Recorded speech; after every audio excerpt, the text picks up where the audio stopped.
Hello friends, welcome to the course on Institutional Management and Administrative Procedures. Friends, in the previous presentation, we have discussed the importance of communication in the life of any institution, different types of communication, and how barriers make communication ineffective. In this presentation, we are going to talk about some of the skills which can make the communication effective.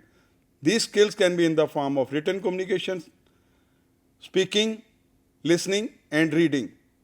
I'm sure after going through this presentation, you should be able to enlist effective communication skills and applies these relevant communication skills for enhancing the interpersonal relations and overall effectiveness of the institution. Let's understand these effective communication skills one by one. First, let's talk on written communication skills. Written communication plays a very important role in the institutional communication. It can be in the form of presentations, emails, reports, notices, circulars, etc. Such a kind of communication is even used along with verbal ones as supplementary or complementary options. Written communications are preferred over verbal one as former is better for keeping these as records. Under the written communication, effective presentation plays a very important role. Let's understand how we can make our presentation effective. Presentation should be meticulously prepared and effectively presented. Preparation, making presentations of varied types have become an integral part in today's teaching. The presentation should be too effective to convey the communicator's thoughts and contents. Through presentation, all types of data, results and reports need to be projected. A good presentation can make your or institutional image or otherwise spoil it. Some of the important considerations for making effective presentation are: number of slides per topic should range between 10 to 15. Slides should be kept simple. If these are for formal communication for students, some of the images or clips can be incorporated. Avoid the use of flowery language. It may lead to ambiguities. Avoid the use of stylish fonts. It may hamper clear reading of the text. Before the start of the preparation of slides, do jot down all important points to be incorporated. Try to adhere to time allotted to finish the presentation. Neither be too fast, nor you should be very slow. Try to use clear words, short sentences which should convey what you want to convey. Support your presentation with charts, graphs, tables, and pictures to make it better explanatory. Try to avoid examples from real life. Try to add examples from real life for the assertion of your points. Should avoid duplication of content. It may make presentation too long to lose interest of the recipients. Starting slide should be for your and institutional introduction, with last one acknowledgement to the listeners. Frame the content keeping your target listeners or the audience in mind. There are some of the guidelines for making effective email. Email should have short, crisp and clear content. It should be self-explanatory. Avoid use of capital letters unless required. It should be grammatically correct. Try use of Arial font with text size 12 points. Try to make it simple without glary icons and images. It should be used as a means of multiple communication. Then there are some of the guidelines for effective circular and notices which are very important in use in any institution to convey the messages. Content of the circulars and notices should be clear and crisp. Supplementary annexures may be attached for any elaboration on the issue. These should be placed on the main notice boards. Even a copy of these circulars may be sent through email. Notice or circular should be duly dated. It must carry all relevant information. In case of very important notice or circular, these should be duly signed by all the faculty and staff members.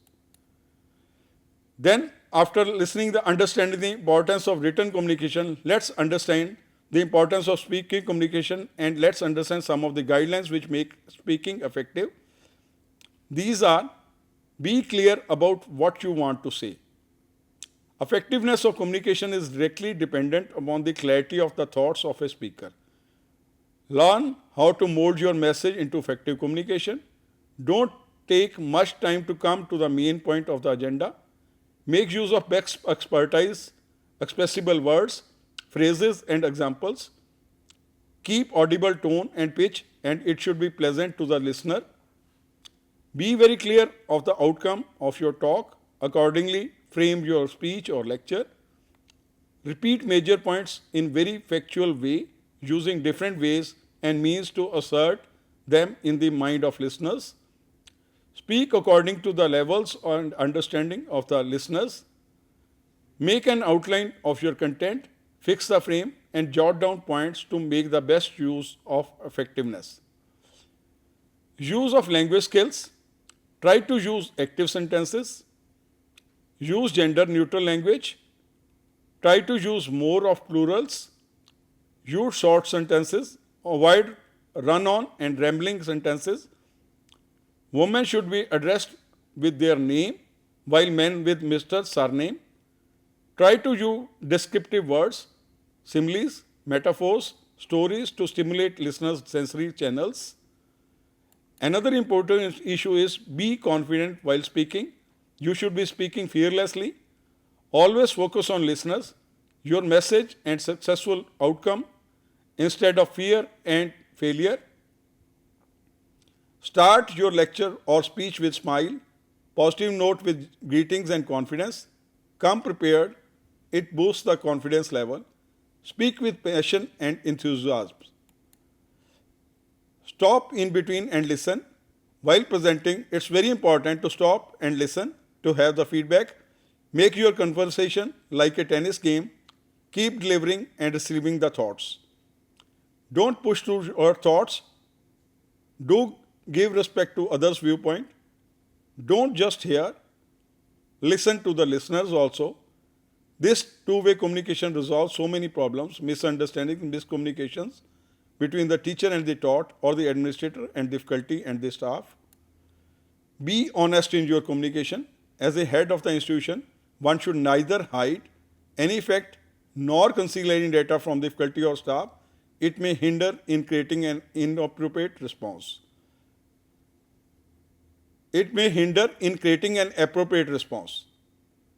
As a teacher, never pass on half information, as once a concept gets wrongly engraved, it will remain as such lifelong or may take long time to reframe it correctly.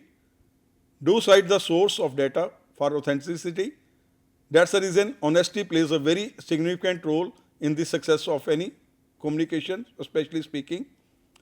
Know the need of the customer. Discover the motive of the listeners. Deliver the content as per the need of your listeners. Keep asking questions and give them opportunity to fill the gaps or supplement the information or the content. Frame questions the way you want to address the generation of response. Never discuss personal issues publicly. Avoid listeners' daydreaming. This is another important issue which must be taken care of.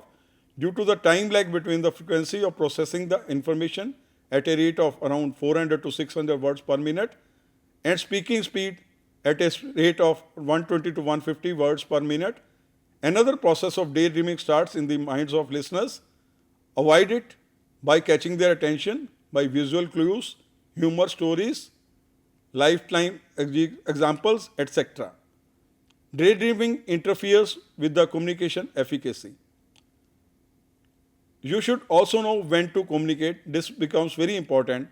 Right word and at right time, hit the target. Be careful about the time of communication. Avoid early morning or late hours to call your colleagues or faculty or staff because it makes the communication ineffective. Try not to disturb anyone during break times or vacations unless it is very, very urgent. Be open and positive to your feedback Without feedback, the communication loop remains open and efficacy remains under questions. Be ready for negative feedback. 2. Don't lose your temper in such situations. Positive feedback motivates you, while negative ones are the means for improvement, and so you should welcome these. Don't keep grudges against students or subordinates if they have given you negative feedback, because negative feedback helps you in your improvement of the system. Another important skill is non-verbal communication. Non-verbal communication is the one which is passed on to the recipient by the physical cues and has been proved as one of the most important ways of effective communication, as it accounts for 55% of perceived communication. The efficacy of non-verbal communication depends upon correct posture. Over communicate just to communicate. According to a study, the tapers and the listeners, communication tapers down gradually with every passing time. So, for effective and efficient communication, be clear and sometimes even over communicate. Avoid relying on visual aids only. Non-verbal cues like storytelling, citing real life examples, experiences become more effective in conveying the message than only using PowerPoint presentations. For effective communication, use of PowerPoint presentations should be as a supportive tool only. Request for honest feedback. Honest feedback helps in highlighting all those points which are making communication ineffective, which the sender have overlooked. Feedback should be welcomed from all seniors, colleagues and juniors. Keep your audience engaged. All listeners have limited time attention span. To retain their attentivity, make your discussion interactive. Stimulate audience with hypothetical questions. Invite people to call out their thoughts to enrich discussions. Always use the PIP approach. PIP approach means presentation is based on purpose, importance and preview. Purpose will set the mind of the listeners towards the topic. Importance will clear the relevance and preview will help the listener visualize the framework of topic and help in exciting the audience towards the presentation. Master the art of timing. Too lengthy or too short communications either become boring or ineffective or could not be comprehended. An appropriate length of time frame should be fixed.